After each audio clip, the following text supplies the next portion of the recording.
Wait a second.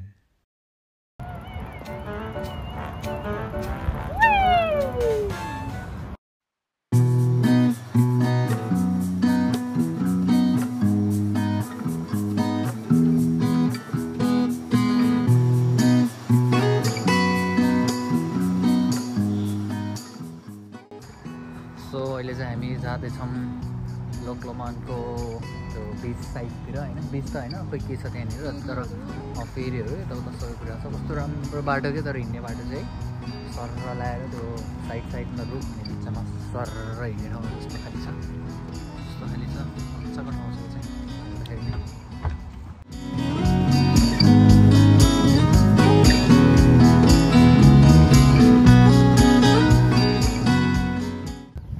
So यो कस्तो रमाइलो खालको यो गाडी रहेछ यो चाहिँ ट्रेन टाइपको गाडी भनौँ न दुईटा बस दुईटा पछाडि क्याबिन छ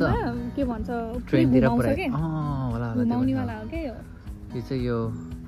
लकलमान सोर्स भनेर एक्सप्रेस ट्रेन भनेर मजाले घुमाउने त्यो होला यो चाहिँ गाडी होला सो यो चाहिँ हामी लकलमानको मेन एरिया जहाँबाट चाहिँ यो क्रुजहरू अन्त सपिङहरू यताउता सबै कुरा गर्न मिल्छ कस्तो मजाको आनन्दको होइन चिल भाइब छाउने ठाउँ छ यहाँनिर चाहिँ छुट्टै संसार जस्तो है यहाँ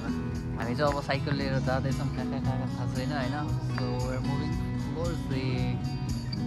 लोकलमान एरिया होइन सर लगाएर लोकलमानमा हामी सर साइकलमा हिँड्दैछौँ हजुर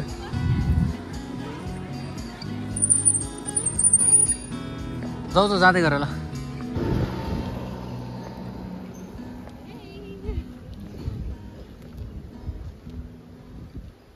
सो यहाँ चाहिँ यस्तरी आइरहेको छ अहिले होइन so we are moving this way now going to the what's the name of the place? Duck Bay. Duck Bay, okay. So see if you just go straight along here, okay. That'll just take you straight to the Duck Bay. Okay. You're going to pass like the Cameron House and the seaplane and stuff. But once you come out of, go along here, you come to a wee roundabout and you just turn right and that's you straight to the Duck Bay. You can't miss it. It'll be good if you've never been before. No, it's our first time. So cycling पनि गरिरहेछौँ होइन मजा आइरहेछ यहाँ चाहिँ we're having fun here. मजा आइरहेछ नि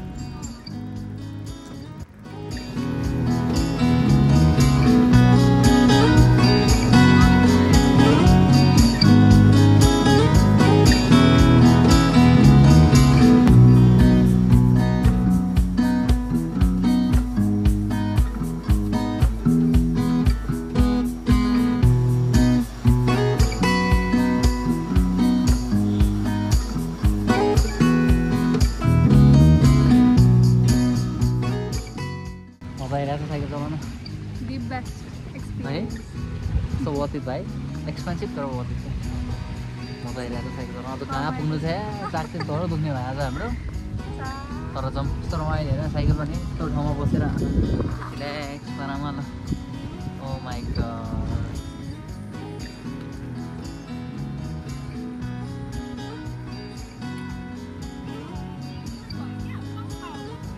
होइन त्यो गेट चेन्ज भयो होला तिमीले त्यहाँ थिच्याऊ त्यसमा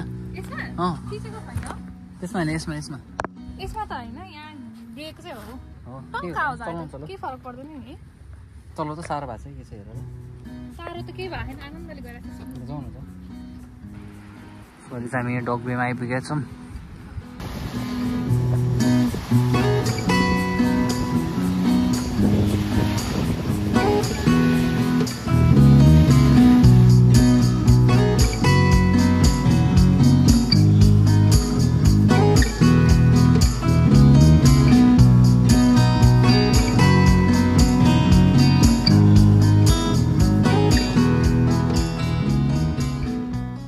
अहिले चाहिँ हामी लस भन्ने ठाउँ जाँदैछौँ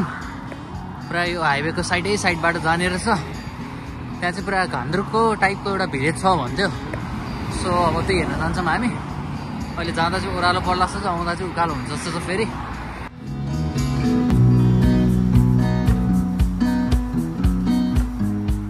सो यो चाहिँ दामी ठाउँ रहेछ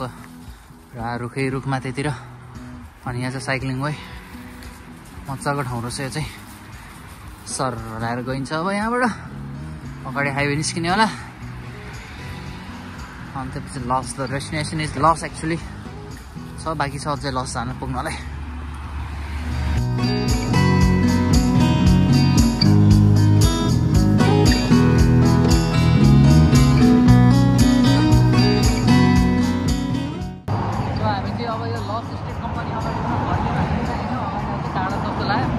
बसहरू पनि कहीँ पाउला लाग्दैन so we are moving back now होइन अब 5 बजीसम्म रेन्ट हुन्छ हाम्रो रेन्टको टाइम पनि 5 बजी हुन्छ गोइङ ब्याक नाउ ओके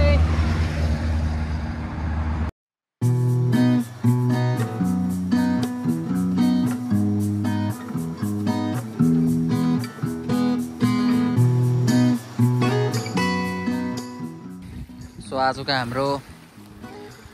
सहयात्री दुईटा साइकल मजा आयो तर it was fun riding the bicycle होइन लास्टै थाके पनि मजा पनि आयो है लास्टै रमाइलो ठाउँ आयो आमा बल्ल बल्ल आइपुग्न लाग्यो उता पारि पुग्नुपर्छ अब हामी यहाँ पारितिर त्यहाँनिर साइकल बुझाएर अनि बल्ल सेन्टरहरू घर जान्छौँ है कस्तो भयो साइकलमा पुग्यो जोस थियो है अगाडि त कस्तो जोस थियो कहाँसम्म जाने भनेको तर कहाँसम्म पुगेर आयो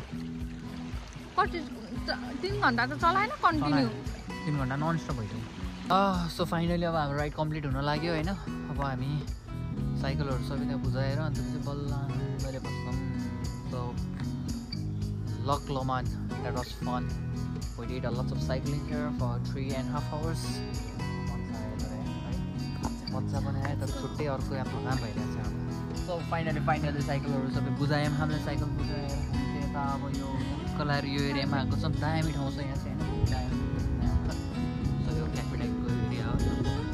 क्याफे नै हो भनौँ अनि यहाँबाट चाहिँ अब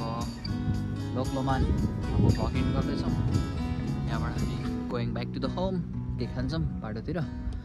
सो दिस इज लोकलोमान बाई